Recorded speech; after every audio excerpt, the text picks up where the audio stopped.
څوک شته ما بچ کړئ بچ مې کړئ څوک شته ما بچ کړئ ډوب شومه زما پلار ډوب شو زما پلار ډوب شو څوک شته زما پلار بچ کړئ زما پلار بچ کړئ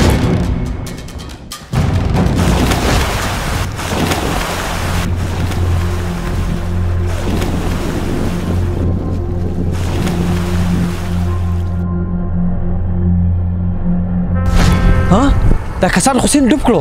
دا خو بچ کول پکار دي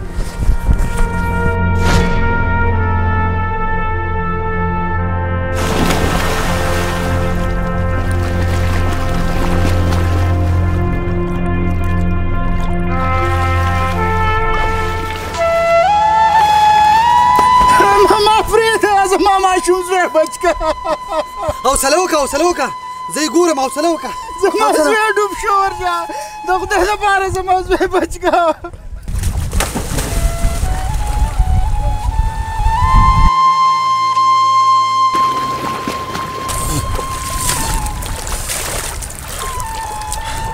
ورور مې خفه کېږه ما ډېر کوشش وکړ خو ستا ماشوم پیدا نه شو په دې کې خو شېول وال دونه کندېوال دي چې په دې کې د ګاڼو پته نه لګي نو ستا د ماشوم به څه پته ولګي داسې اوس به څه کوو ماله زما زوی پکار دی ورور مې حوصله وکړه الله دې هغه وکړي چې زموږ د ټولو مسلمانانو پکې خیر وي زه به اوس پولیس ته رینګ وکړم هغو به راشي دا د هغو کار دی دا د هغو کار دی ورور خفه کېږه مه ډېر زیات بد پوه شو السلام علیکم پولیس سټیشن وعلیکم السلام جی زه د موضوع د پول د لاندې سیند په دې غاړه ولاړ یم دلته کې پلار او زوی ډوب شوي ما ډېر کوشش وکړو خو پلار یې بچ و او زوی یې لاپته دی نو مې تاسو مهرباني وکړئ زر راشئ بس ټیک ته ته دغلته انتظار کوه او زه سره د نپرۍ درلمه زه ټیک ته زه انتظار کوم ټیک ته ټیک ته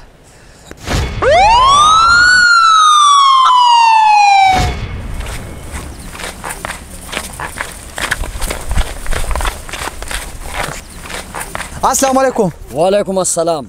سیچو صاحب تاسو رالی او موږ رالو رینګ تا کړی او چې رینګ ما کړی و کوم ځای کې ماشوم ډوب شوی دی جی دا مخامخ ډب چې دی ها دا خو دومره اوبه هم نه دي خو چې ماشوم پکې څنګه ډوب شوی جی کېدای شي تاسو ته دا پته نه وي چې نن سبا لوکلو اکسویټرو والا شیول وال دونه کندېوال دي چې هغې ته ګاډي مارتاو شي پته یې پکې نه لګي نو د ماشوم به پکې څه پته ولګي دا خو ما ته پته ده جی تاسو ته خو پته ده خو تاسو ته به دا هم پته وي چې په روز کالي په دې کې په سلونو بېګناه ماشومانان مړه شو خو چا پې سیکشن وانغستو ما ته ډېر افسوس دی په دې خبرو باندې خو زه څه وکړم زه هېڅ وس نه لرم روزي ګل شاه ریسکو والته فون وکړه چې راشي او دا ماشوم وګوري یس سر کوم وته هلو جی 1122 خبرې کوئ زه روزي ګل شاه تڼهدار خبرې کوم دلته یو ماشوم ډوب شوی دی او د ځای لوکیشن زه تاسو ته درلیږم زر تر زر ځان نه ورسوئ ټیک ده جی سر جی رنګ مې ورته وکړو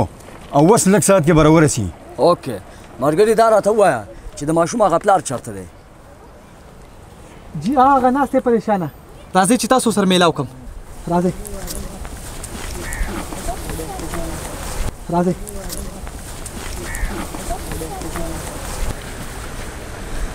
ورور مې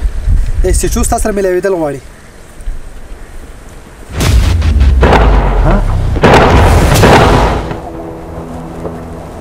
سچو صاحب تاسو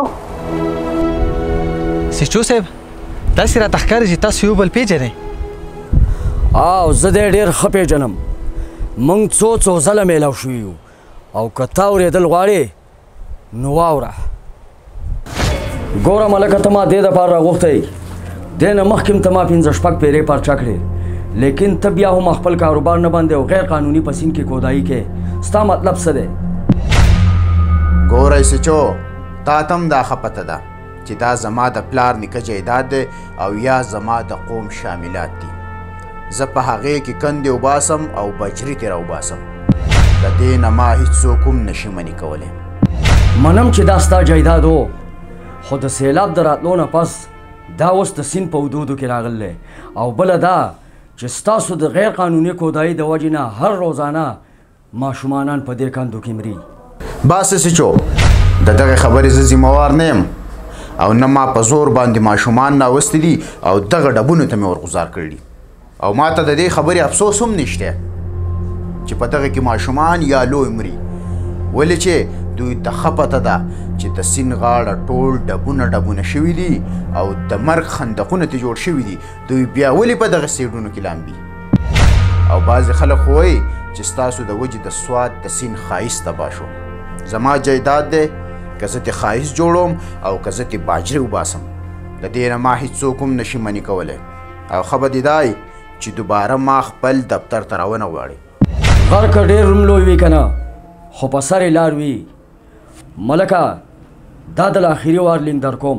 ولې ما چې دا وردی اغوستې ده که نه نه په ما هم د قوم سفرز دي ما خو درته ووې منل او نه منل ستا خپل کار دی خو بیا به ارمان وکړې ګوره سچو ته د خپل زور لګوه او زه به خپل زور لګوم ګورو چې د ولس زور زیات دی او که د پولیس زور زیات دی زما په شا زما پوره قام ولاړ دی لاړم ته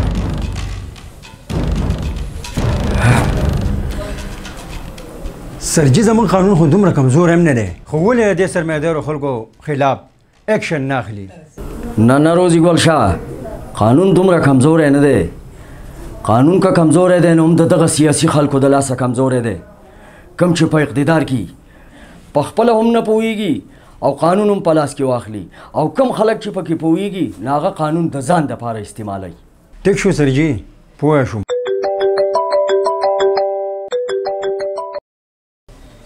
هلو جی آو جی پولیس اسٹیشن دی ټیک شو جی دا دی په یو منټ کې درالمه سرجي اطلاع راله او سیند بل ماشوم ډوب کو ډېر افسوسناک خبر دی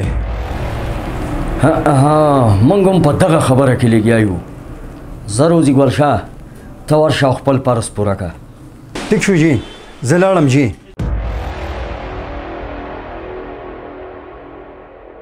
مرګریا دا ماشوم کم ځای و تاڼهدار صاحب دا خو په دې ډب کې مړ پروت و موږ را دې خوا کو ټیک تا دا ته پېژنې چې څوک دی او تاڼهدار صاحب دا زه پېژنم دا زموږ د کلي ته میلمانه راغلي خو دې وړو راته ووې دی لامبو له راغلی و او لامبو وله نه ورتله نو دا ډب ډېر جوړ دی دا ډوب شو نو چې د څو پورې زه رارسېدم هغه مړو ټیک تا انور علي 1122 ته رینګ وکړه چې هغه راشي او د ماشوم پوسټ مارټم لویسي جی سر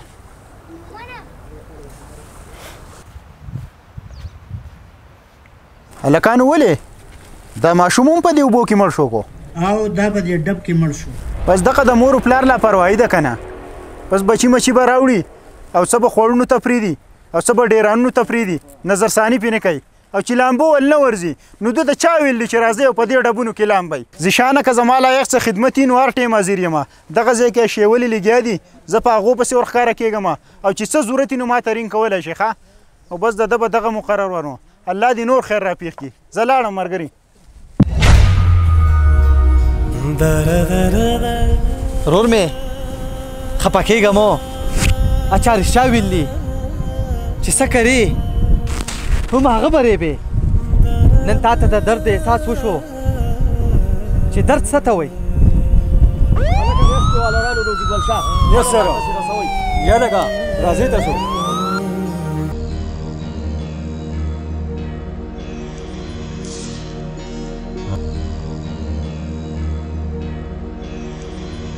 بیګ دی کتر غواړي چې دې کې څه دي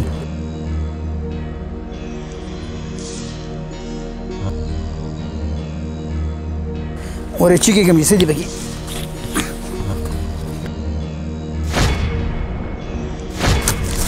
هله پیسې یا الله لږ له شکر دی چې ته مله ډېرې روپۍ راکړې شکر دی یا الله دې غریب ډرایور ته هم الله پاک د ده حق میلاو کو ده به هم د ملک سره کار کوو او ملک د ده د حق ورکولو نه څو پیرې انکاري شوی او دی د کار نه شړلی بل طرف ته الله پاک ملک ته د دې خبرې احساس ورکو د کمې احساس چې د هغه سره نه او دا یې ورته وښوده کم کار چې ستا دپاره پیدمن دی دغه کار د عوامو دپاره یو عذاب دی په معاشره کې دې خبرې ته سوچ وکئ کم کار چې زه کومه په دې کې د عوامو څومره خیر دی هغه کار وکئ چې ستاسو پکې هم خیري او د عوامو پکې هم خیري په دې به ستاسو دنیا هم ښایسته او آخرت په دلم الله پاک ښایسته کوي دا ویډیو د خپلو ملګرو سره د صدقه جاریه په طور باندې ضرور شیر کړئ د فیسبوک پیج فالو کړئ لایک کړئ او د یوټیوب چینل ضرور سبسکرایب کړئ